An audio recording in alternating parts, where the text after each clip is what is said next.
व्यास नगरपालिका क्षेत्रभित्र विभिन्न ऐतिहासिक, पुरातात्विक एवं पर्यटकीय महत्त्व बोकेका क्षेत्रहरू छन्।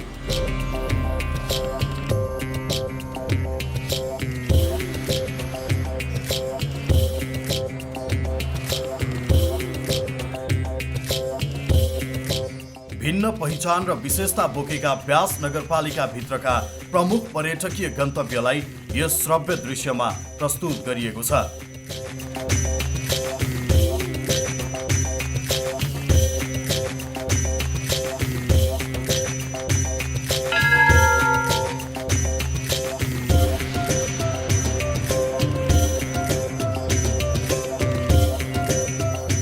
व्यास नगरपालिका वास्तवमा 2048 साल चैत 30 गते स्थापित नगरपालिका हो। नेपालकै करिब जेठो नगरपालिकामा पनि पर्दछ यो नगरपालिका, पुरानो नगरपालिका। खास गरेर गण्डकी प्रदेशको विभिन्न पालिकामध्ये पोखरा महानगरपालिका पश्चात दोस्रो ठुलो नगरपालिकाको रूपमा पनि व्यास नगरपालिका परिचित छ। यहाँ वेद व्यासको जन्मभूमि, वेदकै रचयिता भगवान वेद व्यासको जन्मभूमि र उहाँको पिता पराशर ऋषिको तपोभूमि र माता सत्यवतीको क्रीडास्थल यो दमौली वास्तवमा धार्मिक पर्यटनको एउटा हबको रूपमा हामीले विकास गर्न खोजिरहेका छौँ। अर्को कुरा, यो व्यास नगरपालिकाले कनेक्टिभिटीमा जोड दिइरहेको छ।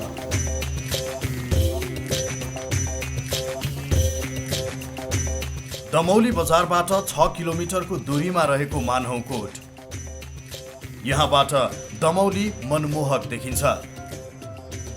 बिस्तारै रात छिप्पिँदै जाँदा तल बग्ने मादी र सेती नदीबाट उठेको बाष्पीकरणले बिहानी पख दमौलीको आकाशमा बादलले यस्तो सुन्दर रूप धारण गरिसकेको हुन्छ।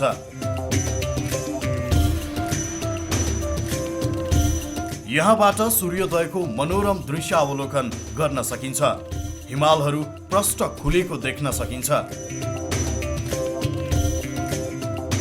जब मानहौकोट पुगिन्छ तब बादलभन्दा माथि पुगेको आभास मिल्दछ। बिस्तारै बिहान सकिएर मध्याह्न प्रारम्भ हुन्छ। तब फेरि यो बादलको घुम्टो हटेर दमौली पुरानै रूपमा फर्कन्छ। जाडोयाम सुरुवात भएसँगै फागुनको अन्त्यसम्म यो प्रक्रिया चलि नै रहन्छ। मानहौकोटबाट प्राप्त हुने दृश्यावलोकनले यात्राका शौखिनहरूलाई थप आनन्द प्रदान गर्दछ।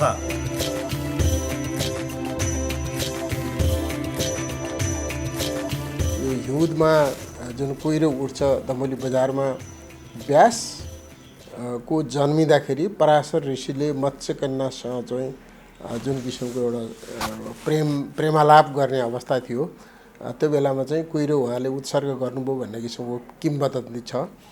त्यो देख्न सकिन्छ। सूर्योदय देख्न सकिन्छ र हिमालय श्रृङ्खलाको अत्यधिक धेरै ठाउँहरू देखिने भएको हुनाले चाहिँ युवाहरूको रोजाइको रूपमा मानुङकोट परेको छ र हामी मानुङकोटमा अरू विकास प्रवर्धन गर्ने, त्यहाँ यातायातमा बाटो जाँदैछ, त्यहाँ अरू पदमार्गहरू पनि हामी निर्माण गर्दैछौँ र अरू केबल कार लगायतका अरू मनोरञ्जनात्मक कार्यहरू पनि त्यहाँ अगाडि बढ्नेतर्फ हामी चाहिँ लगानीकर्ताहरूसँग लागि परेका छौँ। 700 घरधुरी भएको एक स्वतन्त्र 24 राज्य थियो गलेखामकोट। राजा प्रतिमान राणाका वंशधर बलबहादुर राणा मगर र उनका अग्रजहरूले गलेखाम कोट घरको रेखदेख गरेका थिए। विक्रम सम्वत 2037 सालसम्म त्यस क्षेत्रको तिर्जा अर्थात् मालपोत पनि उनीहरूले नै उठाएर नेपाल सरकारको माल कार्यालयमा दाखिला गर्दथे। गलेखाम कोटमा राणा र चुमी थरका मगर जातिको बाहुल्यता रहेको छ। गलेखाम कोटको ईशान भागमा भैरवीको मन्दिर र चौघेरा पर्खालभित्र शस्त्र अस्त्रहरू भण्डार गरिएको छ। कोटघरभित्र 12वटा चौकी र माझमा कालिका मन्दिर रहेको छ। कालिका मन्दिर नजिकै भद्रदेवीको शिला रहेको छ। तनहुँ र कास्कीको सिमाना भएर बग्ने खाल्टे खोलाबाट ढुङ्गा ल्याएर गलेखामकोट भैरवी मन्दिरको पर्खाल एक रातमा लगाइएको मानिन्छ। उक्त पर्खाल लगाउनका लागि 700 गलेखामवासीहरूबाट सहयोग अर्थात् झारा प्राप्त भएको किम्वदन्ती सुन्नमा पाइन्छ। गलेखाम कोटबाट 360 डिग्रीमा मनोरम दृश्यावलोकन गर्न सकिन्छ।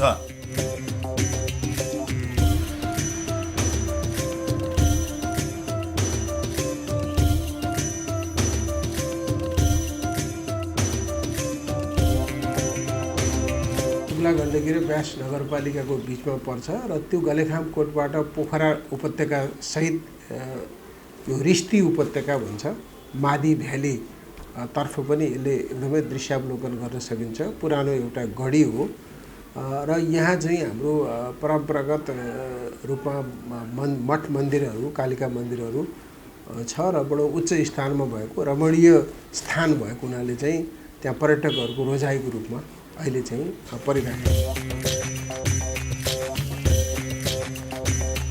सेन वंशी राजाले शासन गरेको 22 राज्य हो तनहुँसुर।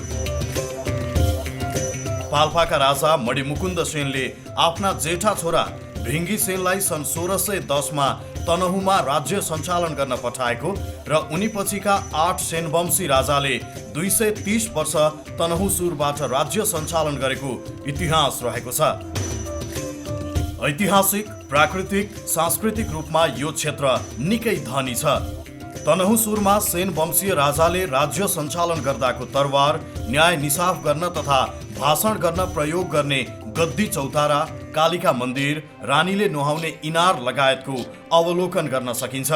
तनहुँसुर सेन वंशी राजाहरूको त्यो राजधानी भएको ठाउँ हो र त्यसमा चाहिँ ऐतिहासिक अहिले एकदमै त्यसका गढीहरू जुन छन् त्रितुङ्गा भनिन्छ, 3वटा त्यहाँ चुच्चाहरू रहेका छन्। त्यो प्राचीन दरबार, तल गद्दी चौतारा अनि कोट गढीहरू र त्यहाँ तोपहरू पनि हामी देख्न सक्छौँ र अहिले नगरपालिकाले खडककाली मार्गको रूपमा त्यहाँ बाटो पनि निर्माण गरिरहेका छ।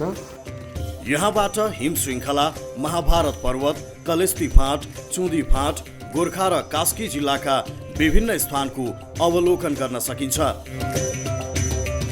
तनहुँसुरमा विशेषतः नेवार र मगर जातिको बसोबास रहेको छ। यहाँ अवस्थित कालिका माईको मन्दिरमा हिन्दू संस्कृति परम्परा अनुसार पूजाआजा र बलि दिने परम्परा रहेको छ। पृथ्वी राजमार्ग स्थित घाँसी कुवाबाट 15 किलोमिटरको दूरीमा तनहुँसुर पुग्न सकिन्छ।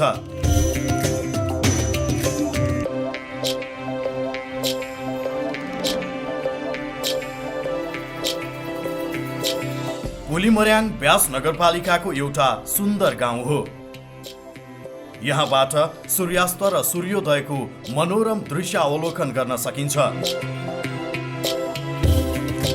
अझ यस स्थानबाट देखिने सूर्यास्तको दृश्यले हरेकलाई मोहित बनाउँछ। गुरुङ समुदायको बाहुल्यता रहेको पुलिमर्याङको आफ्नै मौलिक पहिचान रहेको छ भने यस स्थानले आफ्नै ऐतिहासिक महत्त्व बोकेको छ। विक्रम सम्वत 2007 सालको क्रान्तिमा प्रजातन्त्र स्थापनाका लागि लड्दा पुलिमर्याङका 6 जनाले प्राणको आहुति दिनु पर्यो। प्रजातन्त्र स्थापनाका लागि खटिएका यी सेनानीको सम्झनामा व्यास नगरपालिकाले यस स्थानमा सुन्दर शहीद पार्क निर्माण गरेको छ। लोकतान्त्रिक आन्दोलनमा चाहिँ अत्यन्त महत्त्वपूर्ण योगदान पुर्याएको 6 जना गुरुङ परिवारका सदस्यहरू शहीद हुनुभएको, नेपालको लोकतान्त्रिक आन्दोलनमा शहीद हुनुभएको यो एउटा पवित्र गाउँ पनि हो। त्यहाँबाट हिम श्रृङ्खलाहरू देख्न सकिन्छ र तपाईँको यो सहकारी आन्दोलनका प्रणेता भनौँ भने चाहिँ बखान सिंह गुरुङज्यूको पनि त्यो जन्मस्थान हो, जुन बखान सिंह गुरुङका 2 जना छोराहरू नै यो लोकतान्त्रिक आन्दोलनमा शहीद हुनुभएको थियो। तनहुँको व्यास नगरपालिका 4 स्थित तनहुँ कालिका शहीद शान्ति पार्क व्यास नगरपालिकाको महत्त्वपूर्ण धार्मिक पर्यटकीय स्थल हो। बाघभन्ज्याङ सामुदायिक वनको करिब 8 हेक्टर क्षेत्रफलभित्र तनहुँ कालिका सहित शहीद शान्ति पार्क पर्दछ। दमौली बजारबाट 1 किलोमिटर दूरीमा पर्ने यस स्थानबाट दमौली बजार लगायत आसपासका बस्ती, काहुँ डाँडा, मानहु डाँडा, तनहु सुर, मिर्लुङकोट, गलेखामकोट लगायतका पर्यटकीय स्थल अवलोकन गर्न सकिन्छ।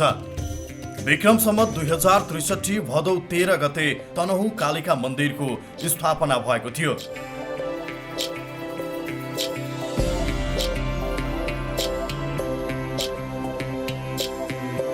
व्यास नगरपालिकाको वडा नम्बर 8 कोटथोकमा अवस्थित क्यामिन कालिका मन्दिर प्रसिद्ध धार्मिक स्थल हो। कालिका मन्दिर साबिक क्यामिन गाविसमा पर्दछ। यस मन्दिरमा पुष र साउन महिना बाहेक प्रत्येक महिनाको अष्टमीको दिन पूजा गर्ने प्रचलन छ। बडा दशैं र चैते दशैंमा विशेष पूजा गरिँदै आएको छ। यहाँ पञ्चबली दिँदा इच्छाएको पुग्ने जनविश्वास रहिआएको छ। मन्दिरमा 300-400 वर्ष पुराना घण्टाहरू रहेका छन्। साथै मन्दिर परिसरमा 24 राज्यको पालोमा सुरक्षाको लागि बनाएको गढी समेत रहेको छ। क्यामिन कालिकालाई गोर्खा कालिकाको बहिनी समेत भन्ने गरिन्छ।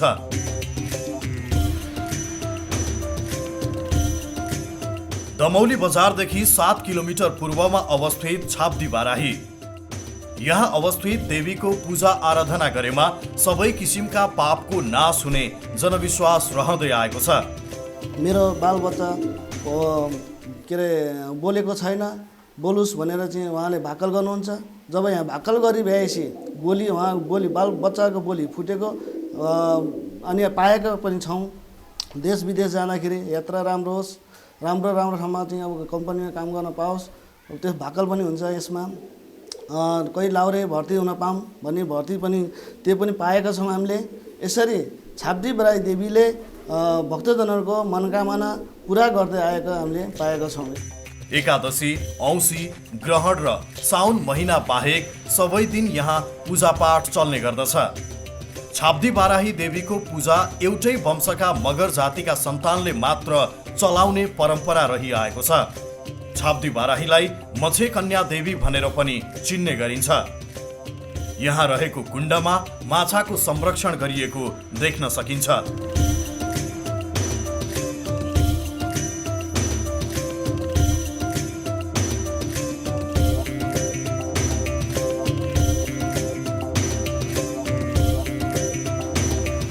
सेती र मादी नदीको संगम स्थलमा अवस्थित व्यास पराशर क्षेत्र धार्मिक तथा ऐतिहासिक आकर्षण स्थल हो। यो क्षेत्र हिन्दू धर्मावलम्बीको सबैभन्दा ठूलो ग्रन्थ वेदका रचयिता वेदव्यासको जन्मस्थलका रूपमा चिनिन्छ। हाम्रो यो क्षेत्रको महत्त्व भनेको चाहिँ भगवान वेदव्यासको चाहिँ 28औं अवतार भएको भूमि हो भनेर हामीले भनिराखेका छौँ। किनभने हामीले केवल मुखले मात्रै बोलेका छैनौँ, शास्त्र बोलिराखेका छ र यहाँका किम्वदन्तीहरू, स्थलगत प्रमाणहरू सबैले गर्दा यो ठाउँमा 28औं व्यासको अवतार भगवान श्रीकृष्ण द्वैपायन महर्षि वेदव्यासको प्राकट्य भूमि यही हो। यो कुरा चाहिँ स्कन्द पुराणको हिमवत खण्डमा प्रष्ट लेखेको छ। यस स्थानमा हालसम्म पनि वेदव्यासले तपस्या गरेको आकर्षक गुफा रहेको छ। यस क्षेत्रमा विशेष गरी हरिबोधिनी एकादशी, साउने संक्रान्ति, माघे संक्रान्ति लगायतका महत्त्वपूर्ण तिथिमा तीर्थालुहरूको भिड लाग्ने गर्दछ। यस क्षेत्रलाई महर्षि पराशरको समेत तपोभूमि मानिन्छ। मादी र सेती नदीको पवित्र संगम स्थलमा रहेको पराशर क्षेत्र असहायहरूको सहायताको केन्द्र पनि हो। हिन्दू धर्ममा विशेष महत्त्व बोकेको यस स्थानको संरक्षण र सम्वर्धनमा व्यास नगरपालिकाले विशेष जोड दिएको छ। विश्व स्तरमै चिनिने गरेर 108 फुटे व्यास ऋषिको मूर्ति स्थापनाका लागि हामीले बजेटिङ गरिसकेका छौँ। दमौलीबाट करिब 20 किलोमिटरको पूर्वतर्फ रहेको कुलुङकोटको सुन्दर दृश्य। यहाँ पुग्ने जो कोहीलाई नजिकैबाट देखिने हिम श्रृङ्खलाको सुन्दर दृश्यले निकै मोहित बनाउँछ। यहाँबाट धौलागिरी, अन्नपूर्ण पहिलो र दोस्रो, माछापुच्छ्रे, डाक्टर हर्क गुरुङ हिमाल, हिमचुली, मनासलु, गणेश र लाङटाङ हिम श्रृङ्खला सजिलैसँग देख्न सकिन्छ। समुद्री सतहबाट करिब 1100 मिटरको उचाइमा कुलुङकोट अवस्थित छ। कुलुङकोटको स्थानीय समुदाय मिलेर कुलुङमा सामुदायिक होमस्टे समेत सञ्चालन गरिएको छ। होमस्टेमा बास बस्न आउने पाहुनालाई यही बनेको अर्गानिक खानेकुराबाट स्वागत गर्ने चलन छ। कुलुङकोट जान सदरमुकाम दमौलीबाट पृथ्वी राजमार्गको छिर्कने र तामुङ भन्ज्याङ हुँदै 20 किलोमिटर, प्रसिद्ध छाब्दी बाराही मन्दिरबाट 7 किलोमिटरको दूरीमा कुलुङकोट पुग्न सकिन्छ। यसरी ब्यास नगरपालिका कृषि पर्यटनका दृष्टिले सुन्दर रहेको छ।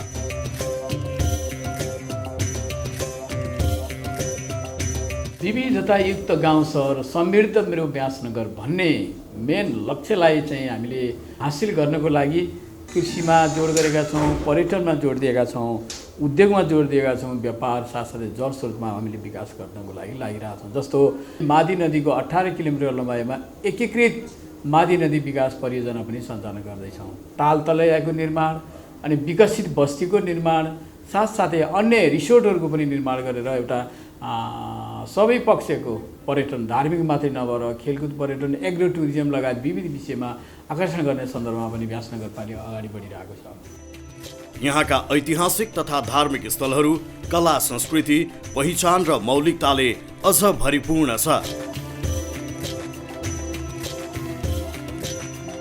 खानाको मौलिकता, सांस्कृतिक मौलिकता हेर्न नै मानिसहरू यहाँ आउने हो र त्यसले आय आर्जन पनि हुने हो। तसर्थ नगरपालिका संरचना निर्माण गर्ने, वातावरण निर्माण गर्नेतर्फ लागि परेको छ र त्यसलाई अगाडि बढाउने कार्यमा स्थानीय नगरवासी दाजुभाइ दिदीबहिनीहरूले पनि सहयोग सद्भाव गर्नुहुनेछ, जसले गर्दाखेरि नगरपालिकाको प्रतिष्ठा माथि उठ्नेछ, यहाँहरूको आय आर्जन पनि हुनेछ। ब्यास नगरपालिका क्षेत्रभित्रका सम्पदाहरूको भ्रमणका लागि सबैमा हार्दिक निमन्त्रणा गर्दछौँ।